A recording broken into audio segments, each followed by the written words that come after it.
ಹುಬ್ಬಳ್ಳಿ ಸ್ವಾಮೀಜಿ ಹತ್ಯೆಗೆ ಹಾಗಾದ್ರೆ ಸಂಚು ನಡೆಯಿತ?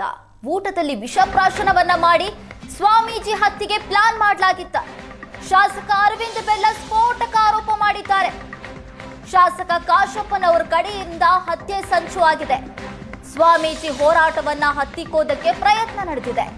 ಜಯ ಮೃತ್ಯುಂಜಯ ಶ್ರೀಗಳಿಗೆ ವಿಷಪ್ರಾಶನ ಮಾಡಲಾಗಿದೆಯಾ? ಹಾಗಾದ್ರೆ ಶ್ರೀಗಳ ಆರೋಗ್ಯ ಹದಗೆಟ್ಟಿದೆ, ಫುಡ್ ಪಾಯ್ಸನ್ ಆಗಿದೆ.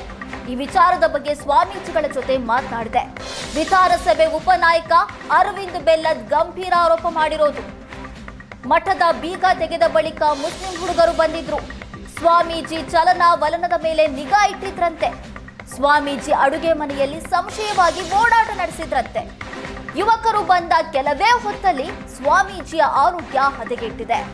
ಊಟದ ಬಳಿಕ ಯಾಕೋ ಹುಷಾರಿಲ್ಲ ಅಂತ ಸ್ವಾಮೀಜಿ ಹೇಳಿದ್ರು. ಸ್ಥಳೀಯರು ಯುವಕರನ್ನ ಮಠದಿಂದ ಹೊರ ಕಳಿಸಿದ್ರು. ಪಂಚಮಸಾಲಿ ಪೀಠ ಮತ್ತು ಪಂಚಮಸಾಲಿ ಟ್ರಸ್ಟ್ ಮಧ್ಯೆ ವಿವಾದ ಭುಗಿಲೆದ್ದಿದೆ. ಇದರ ಮಧ್ಯೆ ಬಸವಜಯ ಮೃತ್ಯುಂಜಯ ಸ್ವಾಮೀಜಿಗಳು ಅನಾರೋಗ್ಯದಲ್ಲಿ ಆಸ್ಪತ್ರೆಗೆ ದಾಖಲಾಗಿದ್ದಾರೆ. ನಿನ್ನೆ ಸ್ವಾಮೀಜಿಗಳನ್ನು ಭೇಟಿಯಾಗಿ ಬಂದಂಥ ಶಾಸಕ ಅರವಿಂದ್ ಬೆಲ್ಲದವರು ನಮ್ಮ ಜೊತೆಗೆ ಅವ್ರನ್ನ ಮಾತನಾಡಿಸ್ತೇನೆ. ಸರ್, ಸ್ವಾಮೀಜಿಗಳು ಏನು ಹೇಳಿದ್ರು? ಏನಿಲ್ಲ, ಸ್ವಾಮೀಜಿಗಳ ಆರೋಗ್ಯದಲ್ಲಿ ಹೇರ್ಪೇರಾಗಿತ್ತು, ಹಾಗಾಗಿ ವಿಚಾರ ಮಾಡೋಕ್ಕೆ ಹೋಗಿದ್ವಿ. ಈಗ ಅವರ ಆರೋಗ್ಯ ಚೇತರಿಸ್ಕೊಂಡೈತಿ, ಹಾಗಾಗಿ ಅವ್ರಿಗೆ ಮಾತಾಡಿಸಿ ಬಂದ್ವಿ. ಅಲ್ಲಿರುವಂಥ ಬೆಳವಣಿಗೆಯಿಂದ ಸ್ವಾಮೀಜಿಗಳ ಮನ ನೊಂದೈತಿ. ಸರಿ, ಸ್ವಾಮೀಜಿಗಳಿಗೆ ಫುಡ್ ಪಾಯ್ಸನ್ ಆಗಿತ್ತು ಅಥವಾ ಫುಡ್ಡಲ್ಲಿ ಏನೋ ಪಾಯ್ಸನ್ ಆ್ಯಡ್ ಮಾಡಿದ್ದಾರೆ ಅನ್ನುವಂಥ ಮಾತುಗಳು ಕೂಡ ಕೇಳಿ ಬರ್ತಾ ಇದೆ. ಇದು ನಿಜಾನ? ತಮ್ಮ ಹತ್ರ ಏನಾದರೂ ಸ್ವಾಮಿಗಳು ಹೇಳ್ಕೊಂಡ್ರ? ಹೌದು, ಸ್ವಾಮೀಜಿಗಳು ಐತಲ್ಲ ಅದಕ್ಕೆ ಲಾಕ್ ಹಾಕಿದ್ರು ಮೊದಲು. ಯಾಕಂದ್ರೆ ಸ್ವಾಮೀಜಿಗಳು ಅವ್ರು ಸಮಾಜದ ಕೆಲಸ ಮಾಡೋಕ್ಕೆ ಪ್ರವಾಸ ಮಾಡ್ತಾ ಇದ್ದಾಗ ಅಲ್ಲಿರುವಂಥ ಟ್ರಸ್ಟಿನ ಸ್ವಲ್ಪ ಜನ ಕೂಡಿ ಅದಕ್ಕೆ ಮಠಕ್ಕೆ ಬೀಗ ಹಾಕುವಂಥ ಕೆಲಸ ಮಾಡಿದ್ರು. ಆ ಸಂದರ್ಭದಲ್ಲಿ ಸ್ವಾಮೀಜಿಯವರು ನನಗೆ ಫೋನ್ ಮಾಡಿದರು, ಹಿಂಗೆ ಮಠಕ್ಕೆ ಬೀಗ ಹಾಕಿದ್ದಾರೆ, ನಾವು ಹೋಗ್ತಾ ಇದ್ದೇವೆ ಅಂಥೇಳಿ. ಅದಾದಮೇಲೆ ಅಲ್ಲೇ ಹುನಗುಂದು ಅಲ್ಲಿ ಕೂಡಲ ಸಂಗಮದ ಎಲ್ಲ ಭಕ್ತರದ್ದು ಕೂಡಿ ಸ್ವಾಮೀಜಿಯವರಿಗೆ ನೀವು ಪೀಠಕ್ಕೆ ಬರಬೇಕು ಅಂತ ಒತ್ತಾಯ ಮಾಡಿ ಅಲ್ಲೇ ಪೀಠಕ್ಕೆ ಕರ್ಕೊಂಡು ಹೋದರು. ಆ ಸಂದರ್ಭದಲ್ಲಿ ಅಲ್ಲಿ ಶಾಸಕರ ಪೈಕಿ ಅಂತ ಹೇಳ್ಕೊಂಡು ಒಂದಿಬ್ಬರು ಮುಸ್ಲಿಂ ಹುಡುಗರು ಅಲ್ಲಿ ಮಠದಲ್ಲಿ ಅವ್ರು ಬಂದು ಸೇರಿಕೊಂಡ್ರು. ಅವ್ರು ಬಂದು ಇಲ್ಲಿ ಬಂದಂಥ ಗಾಡಿಗಳ್ದು ಹೆಸರು, ಅಲ್ಲಿ ಬಂದಂಥವ್ರ ಹೆಸರು ಬರ್ಕೊಳ್ಳೋದು, ಅವ್ರದ್ದು ಮೊಬೈಲ್ ನಂಬರ್ ಬರ್ಕೊಳ್ಳೋದು, ಗಾಡಿಗಳ ನಂಬರ್ ಬರ್ಕೊಳ್ಳೋದು, ಆಮೇಲೆ ಮೊದಲೇ ತಮ್ಮದು ಒಂದು ವೀಡಿಯೋ ಕ್ಯಾಮ್ರಾದು ಹಚ್ಚಿ ರೆಕಾರ್ಡಿಂಗ್ ಮಾಡೋದು. ಅಲ್ಲೆಲ್ಲ ಕ್ಯಾಮ್ರಾಗಳನ್ನು ಹಚ್ಚಿಸಿದ್ರಂತ, ಇಲ್ಲ ನಮಗೆ ಶಾಸಕರು ಹೇಳಿದ್ದಾರೆ ಅಂಥೇಳಿ.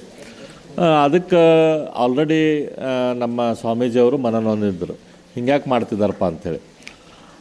ಅದಾದಮೇಲೆ ಈ ಹುಡುಗರು ಐತಲ್ಲ ಅಡುಗೆ ಮನೆಯಲ್ಲಿ ಹೋಗಿ ಏನೋ ಕೆಲಸ ಮಾಡ್ತಾಯಿದ್ರು ಅಂಥೇಳಿ ಸುದ್ದಿ ಬಂದು, ಆಮೇಲೆ ಅಲ್ಲಿರುವಂಥ ಭಕ್ತರೆಲ್ಲ ಅವ್ರಿಗೆ ಜೋರು ಮಾಡಿ ಅವ್ರನ್ನ ಅಲ್ಲಿಂದ ಅಡುಗೆ ಮನೆಯಿಂದ ಓಡಿಸಿದ್ರು. ಅದಾದಮೇಲೆ ಸ್ವಾಮಿಗಳು ಊಟ ಮಾಡಿದಾಗ ಸ್ವಾಮಿಗಳಿಗೆ ಸ್ವಲ್ಪ ಹೊತ್ತಿನ ಮೇಲೆ ನನಗೆ ಸಮಾಧಾನ ಇಲ್ಲ ಅಂತ ಅನಿಸಾಕತ್ತು.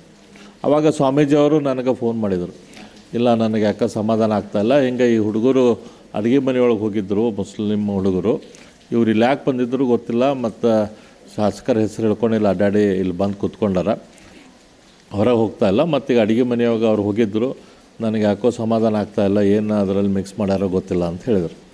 ನಾನು ಇಮಿಡಿಯೇಟ್ಲಿ ಡಾಕ್ಟ್ರ್ ಕಡೆ ಹೋಗ್ರಿ ಅಂಥೇಳಿ ಅಲ್ಲಿ ಮಾತಾಡಿ ಅವರು ಮತ್ತೆ ಡಾಕ್ಟ್ರ್ ಕಡೆ ಕಳಿಸಿದ್ವಿ.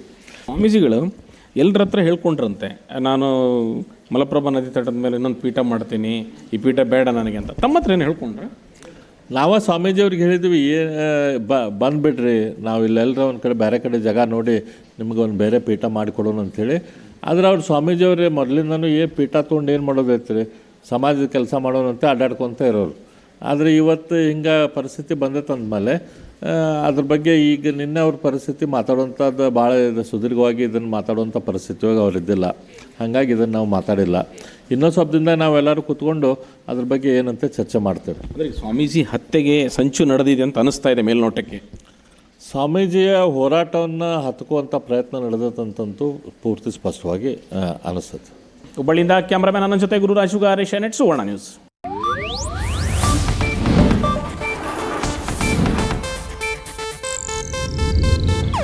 ಇದು ಏಷ್ಯಾನೆಟ್ ನ್ಯೂಸ್ ನೆಟ್ವರ್ಕ್ ಪ್ರಸ್ತುತಿ.